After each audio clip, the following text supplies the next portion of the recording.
Well, Gaia, I love the topic of this topic, influencers, and when I speak, I talk about influencers. And my grandfather, him, my grandmother, my mom, my aunt came from Kiev, Ukraine, years and years ago to Canada. And when I was around five or so, my grandfather used to take me for walks in the park in Montreal, and he talked to everybody, which is probably the DNA that I got somehow. But one day I asked him, I called him Zeta. I said, "How do you know all these people?" And he looked at me, he said, "You see this man coming up?" One day I looked at him and I smiled at him, and he looked up and smiled at me, and then he came over and we started laughing and talking, and someone else saw us smiling and he came over and smiled at us.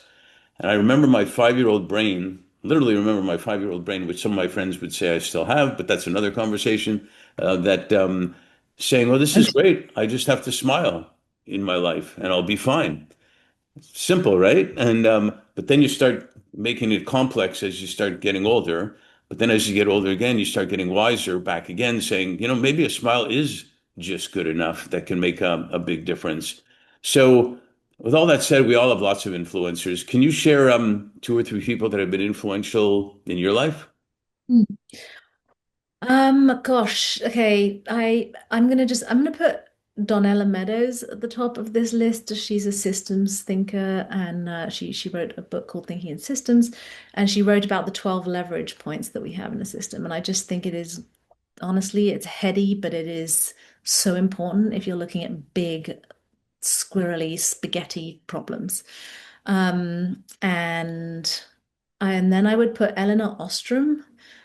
She was a Nobel Prize winner.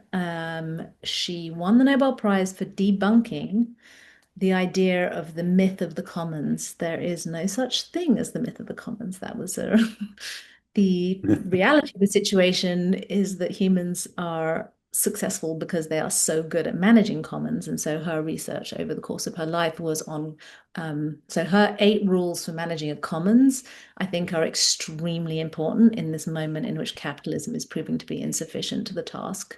Right. Bernard Lietaer was a dear friend. He's one of the architects of the euro, and I think he is somebody that everybody should read his book, Rethinking Money.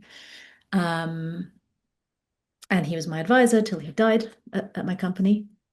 And his work is important because I think he's the deepest thinker in terms of how we transition our financial system to honor life. And he does it in a way that is without even poking holes in capitalism. It's just very peacefully looking at all of the other forms of financial exchange and currencies that have kept intact and made flourishing many places around the world to this day. So that is a book of those examples, and it's brilliant. We're going to add to my list now. That's awesome. That may be the most interesting, unique set of influencers that I've had. So, way to go. Thanks for sharing that.